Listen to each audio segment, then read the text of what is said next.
Alright everybody, welcome back. So this is a little bit different from usual. This is more of a challenge video mixed with my typical review style. I had one of my viewers message me requesting to go ahead and try and play the F-4J and get an ace out of GUNPOD. They told me they'd pay me money if I was able to do so. Spoiler alert, I wasn't actually able to. Partially skill issue, partially the plane sucking in the Matchmaker right now, and partially because of the missile bug, which I'm going to be talking about here in a little bit, and that was the most annoying for me, to be honest with you.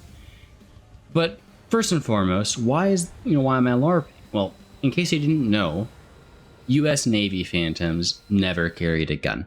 The gun pod that we have in the game was like an experimental thing. In actual service, Navy Phantoms would never be seen with a gun. Right now, of course, in War Thunder, it's highly recommended to do so because the situations that we get in kind of necessitates it. But I mean, if you're going to be LARPing, then may as well. And to be honest with you, if you're going to run an F4 without a gun, this is the one to do it in, if you ask me. Because it's a hard-wing Phantom, but it still has HMD, as you can see right here.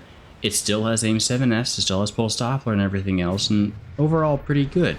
Now, I thought I was going to be able to get my ace in this game right here, because it was a down tier, one of the few I got, but if you heard that, yeah, the game went ahead and crashed. So, wonderful, you'll love to see it.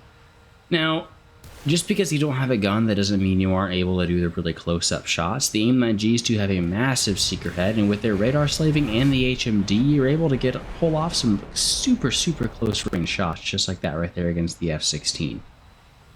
If you're gonna be running without a gun pod, which, I mean, is somewhat alright in the F-4J, because you're not really going to be getting your guns on that often anyways, then highly recommend abusing your HMD as much as possible. That is your biggest advantage in a dogfight with those AIM-9Gs, is your HMD, because look at how massive that circle is. You're able to lead it way in front of where the plane is going to be, and you can get quite a few dogfight AIM-9G kills like that. You know, something you can't really do with like the AIM-9J, for example, because it doesn't get slaving anymore. That got removed this patch. Now, it's not going to pull off, you know, R73 levels of high off-bore sight, but it is still pretty good regardless. You can see I'm trying to pull that off here. Unfortunately, it's just too close at this point. I'm not able to pull someone like that off. Maybe someone like an R60M would have hit that, but for the most part, you're not going to be getting shots like that right there. Although moments like that right there are when I really do wish I would have had a gun pod.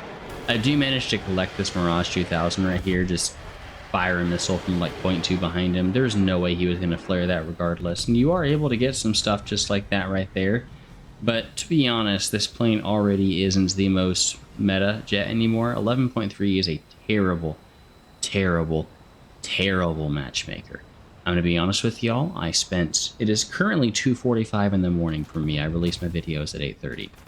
I'm going to be waking up at like 7:30. I was trying so hard to get an ace for this thing, but I could not stop getting 12.3 games, match after match after match after match after match for like 4 hours. So, and this plane is definitely the underdog in those up tiers. I mean, even against other 11.3, stuff like the MLD is going to whip you just because it has so much better flight performance. You're a hard-wing Phantom at 11.3. Of course, you do get a good kit to back it up. I mean, the F-4J has pulse Doppler. It was the first aircraft in real life to have it, as a matter of fact, at least when it comes to fighter jets. The AIM-9Gs are very competent missiles for 11.3, great range, good pull, and of course the radar slaving and the massive seeker head. And the AIM-7F is the best radar missile at 11.3, hands down. The problem is, you just don't get down tiers. And by the way, I'm going to count that as my 5th kill, so if you want to go ahead and give me the membership you mentioned, I greatly appreciate that. Same thing happens later on in the video, by the way, if you want to stick around. But in any case, this is my biggest issue right now with playing the F-4J like this, and why I would take a gun at the moment, regardless of the challenge or not. This missile right here is not going to kill that Mirage. There's some kind of fuse bug or something like that going on, but missiles are not killing. They're flying straight past targets. It's happened so incredibly often for me filming this video. I would have had so many more aces if my missile actually hit the target. And I believe it's actually about to happen here again with this F5C that I have locked up right now. This has been by far the most frustrating aspect of this, trying to make this video. Because how am I supposed to get the footage if the missiles don't work?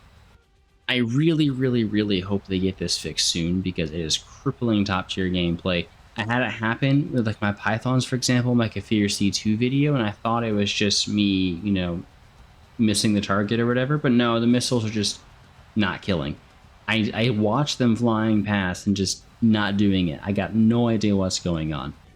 But in any case, if you do get these 10.3 games, the F-4J is incredibly viable because 4 AIM-7Fs, or actually up to 6 if you want to, you can bring them on the Sidewinder pylons. I wouldn't personally recommend it. But in any case, 4 AIM-7Fs and 4 AIM-9Gs is going to absolutely curb stomp when you're fighting stuff like, you know, F5Cs, for example. Now, the ML and MLD and MLA will still beat you flight performance-wise, but the AIM-7F is still a much better radar missile than the R-24R, at least at normal ranges. It'll pull off stuff like that, which an R-24R, of course, like an AIM-7E2, definitely could not have hit. One other thing I would like to mention is if you are running the guns, I would recommend going low on fuel. Low fuel Phantom is cracked. You're going to be pulling like 12, 13, 14 Gs sometimes. That's below around like 8 minutes or so, 6 minutes or so of fuel. So definitely keep that in mind. Don't run a lot of fuel. I'd recommend running 20 minutes or so. And sure, you may run out sometimes, but personally, I would say that flight performance is more than worth it.